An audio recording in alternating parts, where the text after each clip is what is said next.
కేసీఆర్ జన్మదిన వేడుకల్లో భాగంగా ఈరోజు మనతో పాటు మాట్లాడడానికి వెంకట్ గారు ఉన్నారు. బీఆర్ఎస్ పార్టీ సీనియర్ నాయకులు. వారిని అడిగి తెలుసుకునే ప్రయత్నం చేద్దాం.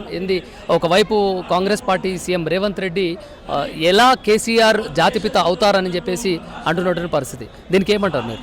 ముందుగా తెలంగాణ జాతిపిత అయిన కేసీఆర్ గారికి జన్మదిన శుభాకాంక్షలు తెలియజేసుకుంటూ, ఎస్ కేసీఆర్ గారు తెలంగాణ ప్రజలకు జాతిపితనే.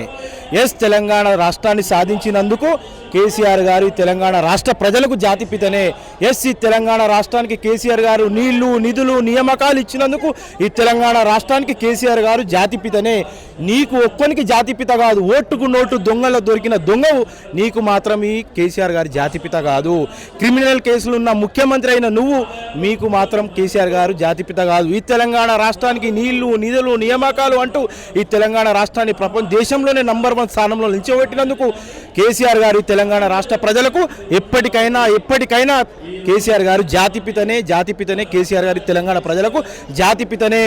ఈరోజు మనం 60 ఏళ్ల కాంగ్రెస్ ప్రభుత్వంలో నీళ్లు లేక నిధులు లేక పంటకు నీరు లేక ఎంతో మంది రైతాంగం ఉరి తాళ్లై పసుపు తాళ్లే ఉరి తాళ్లై చూసిన ఆ రోజులు ఈరోజు కేసీఆర్ గారు తెలంగాణ రాష్ట్రాన్ని సాధించి 10 ఏళ్లలో రైతులను వృద్ధులను పెన్షన్ విషయంలో కానీ, కేసీఆర్ గారు కళ్యాణ కిట్టు విషయంలో కానీ, కరెంటు విషయంలో కానీ, రోడ్ల విషయంలో కానీ, వైకుంఠధామం విషయంలో కానీ, నర్సరీల విషయంలో కానీ ప్రతి దాంట్లో ఈ తెలంగాణ రాష్ట్రాన్ని కేసీఆర్ గారు సుభిక్షంగా సంరక్షణగా శ్రీరామ రక్షణగా పరిపాలించినందుకు కేసీఆర్ గారు ఎప్పటికైనా సరే తెలంగాణ రాష్ట్రానికి జాతిపితనే అని చెప్పేసి నేను చెప్తా ఉన్నాను.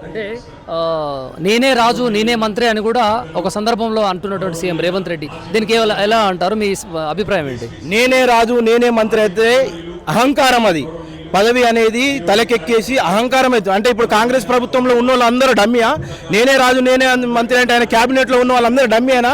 ఈరోజు తెలంగాణ రాష్ట్రాన్ని మీరు అహంకారంతో పరిపాలిస్తా అనుకుంటున్నారు కావచ్చు. అధికారం అనేది ఎప్పటికీ శాశ్వతం కాదు, అధికారం వస్తుంటుంది పోతుంటుంది. కానీ తెలంగాణ రాష్ట్ర ప్రజల గుండెల్లో చిరస్థాయిలో నిలిచిపోయే నాయకుడిగా పనిచేస్తేనే నిజమైన రాజు నిజమైన మంత్రి. ఆ నిజమైన రాజు నిజమైన మంత్రి కేసీఆర్ గారు అహంకారంతో కాదు, ప్రజల సంక్షేమం కోసం కొట్లాడినందుకు కేసీఆర్ గారే పరిపాలిస్తేనే నువ్వు అన్నదానికి కరెక్ట్ ఉంటుందని చెప్పి ఈ సందర్భంగా తెలియజేసుకుంటాను.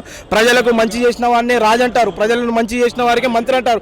ఈరోజు మీరు 6 గ్యారెంటీలు 400 హామీలు ఇచ్చి నిలువ తెలంగాణ రాష్ట్ర ప్రజల్ని ముంచేసినారు. మీరు రైతు భరోసా ఇస్తున్నారు, సంక్రాంతికి ఇస్తా అని చెప్పేసి అన్నారు, మళ్ళీ ఎలక్షన్లో ఇస్తున్నారు. ఇప్పుడు వరకు రైతులు పంట మొదలైంది, ఇప్పుడు వరకు రైతులకు మీరు ఇస్తానన్న రైతు భరోసా కూడా లేదు. మొత్తానికి తెలంగాణ రాష్ట్రాన్ని మీరు ఏ విధంగా దోచుకుంటున్నారో తెలంగాణ ప్రజలు చూస్తూ ఉన్నారు.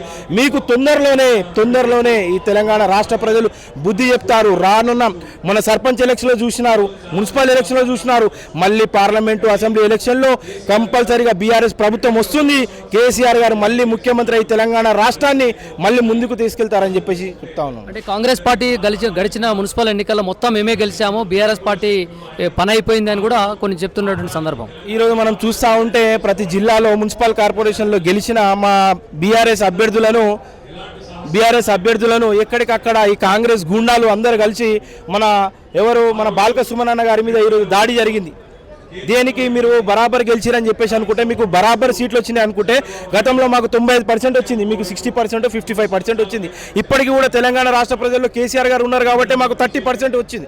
30% వచ్చినాయి మాకు. మా లెక్క బరాబర్ చూసుకుంటేనే మీకు బరాబర్ వచ్చినట్టు. మా లెక్కను ఎప్పుడు మీరు క్రాస్ చేయలేరు. తెలంగాణ పరిపాలన మీకు క్రాస్ చేయాలంటే మీతోటి కాని పని అది.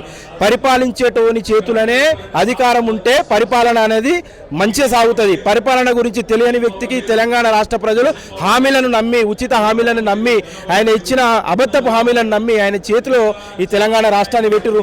ఎప్పుడు గడిచిపోతాయా ఈ రోజులు, ఎప్పుడు గడిచిపోతాయా ఈ 2.5 సంవత్సరాలని చెప్పేసి తెలంగాణ రాష్ట్ర ప్రజలు వెయిట్ చూస్తున్నారు. అంటే ఫోన్ ట్యాపింగ్ విషయంలో కేసీఆర్ కావచ్చు, కేటీఆర్, హరీష్ రావు ఈ ముగ్గురులో ఎవరో ఒకరు జైలుకు పోయే అవకాశాలు కనిపిస్తున్నాయని వార్తలు వస్తున్నాయి. దీన్ని ఏమంటారు? జైలుకు పోతారు, జైలుకు పంపిస్తాము, అవన్నీ ఎవడు భయపడ్డాడు. ఉద్యమాలు చేసి 14 సంవత్సరాలు ఉద్యమాలు చేసి 14 రోజులు నిరాహార దీక్ష చేసి పచ్చి నీళ్లు ముట్టుకోకుండా ఈ తెలంగాణ రాష్ట్రాన్ని సాధించారు. ఫోన్ ట్యాపింగ్ లేదు, ఏ ట్యాపింగ్ లేదు, పరిపాలన చేయడానికి చేతనైతే లేదు, ఇచ్చిన హామీలు ఇవ్వడానికి అయితే లేదు. మొత్తం ఇక్కడ ఉన్న మూటలన్నీ ఢిల్లీకి ఎప్పుడు అవుతుంది.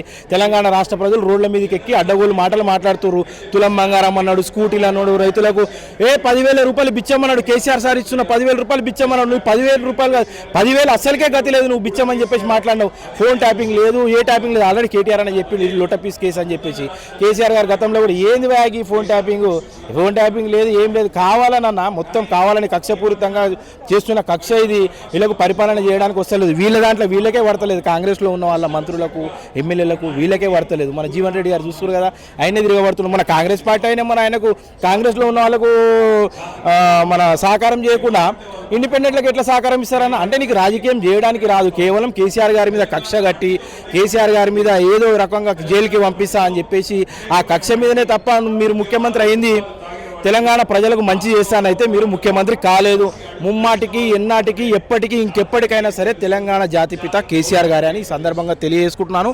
జై తెలంగాణ, జై కేసీఆర్. ఇక్కడ మున్సిపల్ ఎన్నికల్లో బీఆర్ఎస్ పార్టీ ఎక్కువ సీట్లు గెలిచినప్పటికీ కూడా అక్కడ ఆ పరిస్థితుల్లో చైర్మన్ ఎన్నుకోలేనటువంటి పరిస్థితి. ఎందుకు ఇలాంటి వాతావరణం నెలకొన్నది అని అంటే ఏం చెప్తారు? ఇప్పుడు కాంగ్రెస్, అప్పుడప్పుడు ఎంఐఎం, ఈ బీజేపీ వీళ్ళందరూ కావాలని బీఆర్ఎస్ పార్టీ మీద కక్ష కడుతురన్న. ఎట్లయినా ఈ పార్టీ స్ట్రాంగ్ పార్టీ. తెలంగాణలో కేసీఆర్ గారిని ఎదుర్కోలేము. ఏ విధంగా ఎదుర్కోవాలి? ఫోన్ ట్యాపింగ్ అని చెప్పేసి కొంతసేపు, మన కార్ రేసింగ్ అని కొంతసేపు, ఈ సిట్టు విచారణ అని కొంతసేపు, ఇవన్నీ కావాలని ప్రజలని మైండ్ డైవర్ట్ చేద్దాం. మైండ్లో నుండి పోడు కేసీఆర్. మైండ్లో నుండి పోవడానికి ఆయన చేసిన గొప్ప గొప్ప పనులు ఉన్నాయి తెలంగాణ రాష్ట్రంలో.